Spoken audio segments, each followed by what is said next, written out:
Offer RB pain relief roll on 1 కొంటే 150, 2 కొంటే 1 ఉచితం. తలనొప్పి, వెన్నునొప్పి, మోకాల నొప్పి, కడుపుబ్బరం మరియు దోమల మందు పైపుతగా మరెన్నో సమస్యలకు ఒకే మార్గం ఆర్బీ పెయిన్ రిలీఫ్ ఆయిల్. రాష్ట్ర ప్రభుత్వం సహకారంతో మేడారం జాతర ఏర్పాటు చేస్తున్నామన్నారు మురుగు కలెక్టర్ ఇలా త్రిపాఠి. 105 కోట్లతో పనులు చేస్తున్నామని, ఇప్పటికే 75 కోట్లు విడుదలయ్యాయని, మిగతా 30 కోట్ల పనులు ప్రపోజల్స్ లో ఉన్నాయని కలెక్టర్ అన్నారు. పారిశుద్ధ్యం, మంచినీటి వసతితో పాటు ఈసారి రోడ్లపై ప్రత్యేక శ్రద్ధ తీసుకున్నామని, 3500 మంది సిబ్బందితో విధుల్లో ఉండనున్నారని తెలిపారు. సమ్మక్క సారక్క అమ్మవార్లు చాలా పవర్ఫుల్ అని, కోరిన కోరికలు తీరుస్తారన్నారు. ఇక ట్రాఫిక్ నియంత్రణకు పోలీసుల సహకారంతో అమ్మవార్లను అందరూ దర్శించుకునేలా అన్ని ఏర్పాట్లు చేశామని కలెక్టర్ త్రిపాఠి అన్నారు.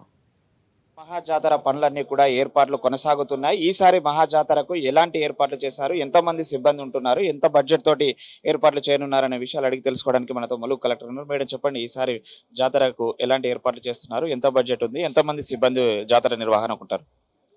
ఈసారి దాదాపు అంటే ఇప్పటి వరకు కేటాయించిన 75 కోట్లతో పాటు ఇంకా 35 కోట్ల కూడా మంజూరీ అయింది. వాటి నుంచి మేము శాంక్షన్స్ కూడా ఇస్తున్నాము. దాంతోపాటు ఈసారి మేము ఫోకస్ చేస్తున్నది రోడ్స్ మీద. ఎందుకంటే పారిశుద్ధంతో పాటు ట్రాఫిక్ ఇబ్బంది ఉంటే జనాలు చాలా ఇబ్బంది పడతారు. ఈసారి మనం చూస్తున్నాము, ఉన్న విసిల్బాట్ని చూసి చాలామంది ఇప్పటి నుంచి ప్రీ మేడారంలో కూడా చాలామంది వస్తున్నారు. కాబట్టి ఒక నాణ్యతాపూర్ణ పని మీద మేము ఫోకస్ చేస్తూ అన్ని roads, sheds, halting points, parking areas, దాంతోపాటు గెస్ట్ హౌసెస్ మీద మేము శానిటేషన్ మీద ఎక్కువ ఫోకస్ పెడుతూ వాటి మరమ్మతు కూడా ఎప్పుడప్పుడు టేకప్ చేస్తూ ఉన్నాము. ఈసారి ప్రత్యేకంగా మేము ఫోకస్ చేస్తున్నది వచ్చే రోడ్స్, కోర్ ఏరియాలో ఉన్న రోడ్స్తో పాటు toilets, BOTs and queue line management మీద. క్యూ లైన్లో ఆర్టీసీలో వచ్చే మహిళా భక్తులకి ఇబ్బంది రాకుండా అక్కడ అందరి కోసం తాగే నీరు, చలివేంద్రం ప్లస్ మజ్జిగ కూడా ఏర్పాటు చేయబోతున్నాము.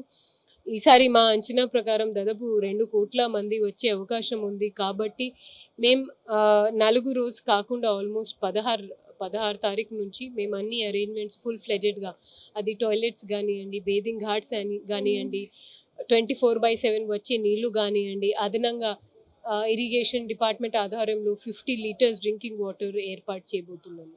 అంటే ముఖ్యంగా భక్తులు అమ్మవార్లు గద్దెల వద్ద దర్శనాలకు విఐపీల తాకిడితో ఇబ్బందులు పడుతున్నారు. దాని మీద స్పెషల్ కన్సర్న్ చేస్తున్నారు. ఈసారి మీ అందరి అభిప్రాయాలు కూడా ఇప్పుడు తీసుకోవడం జరిగింది. మేము విఐపి పాసెస్ని మిస్యూజ్ కాకుండా వాళ్ళని చింపే ప్లస్ దానికి ఒక ప్రత్యేక కోడ్ ఏర్పాటు చేయబోతున్నాము.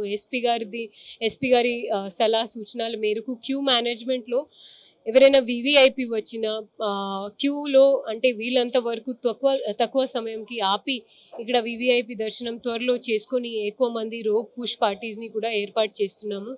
ఈసారి తప్పకుండా వివిఐపి పాసెస్ని మిస్యూజ్ కాకుండా చూస్తాము. అంటే మొత్తం జాతరకు ఎన్ని వేల మంది ఎంప్లాయీస్ పనిచేయనున్నారు మేడం? ఎన్ని డిపార్ట్మెంట్స్ ఉన్నాయి?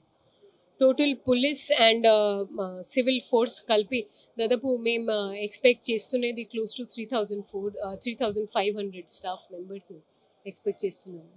జాతరకు వచ్చే ప్రజలకు ఏం పిలుపునిస్తున్నారు మేడం? జాతరలో మీకు డిపార్ట్మెంట్ కానీ మీకు కానీ ఎలాంటి పిలుపునిస్తారు? ప్రజలకు ఏం చెప్తారు? నేను రాష్ట్ర ప్రభుత్వం తరఫున ఇక్కడ ఉన్న విసిల్బాట్ అన్నీ చాలా బాగున్నాయి. మనం వనదేవతకి పూజించే ఎక్స్పెక్టేషన్స్ కాకుండా ఇక్కడ ఆల్మోస్ట్ ఒక సిటీలో పోటీ పడే విసిల్బాట్ ఇక్కడ అన్ని అందుబాటులో ఉన్నాయి. జనాలు కదిలి తరలి రావాలి, అన్ని వేరే రాష్ట్రాల నుండి కూడా తప్పకుండా రావాలి. ఒక వ్యక్తిగతంగా నేను గత జాతర అడిషనల్ కలెక్టర్గా నిర్వహించాను. ఇక్కడ ఎంత పవర్ఫుల్ అమ్మవారి ఆశీష్, అంత పవర్ ఉంటుంది అంటే నేను గత జాతరలో ఒక కోరికతో వచ్చాను. ఇక్కడ కలెక్టర్గా ఒక జాతర నిర్వహిస్తామని ఈ జాతరలో ఫుల్ఫిల్ అయింది. సో అమ్మవారి దర్శనానికి అందరు కదిలి రావాలి, తరలి రావాలి. Thank you. అది మనం చూస్తున్నాం కదా, మేము రాష్ట్ర ప్రభుత్వం సహకారంతో ఇక్కడ అన్ని ఏర్పాట్లు కూడా చేశాము. 105 నుంచి 110 కోట్ల బడ్జెట్ తోటి సుమారుగా ఏర్పాట్లన్నీ పూర్తి చేశాము. అటు పారిశుద్ధ్యము, ఇటు R&B రోడ్లను ప్రత్యేకంగా చేశాము. దీన్ని అందరూ కూడా ప్రజలు సద్వినియోగం చేసుకొని అమ్మవార్ల దర్శనాలు చేసుకోవాలని, భక్తులంతా కూడా వచ్చి సహకరించాలని కోరుతున్నారు. కెమెరామెన్ విజయ్తో ప్రశాంత్, ఐ న్యూస్, వరంగల్.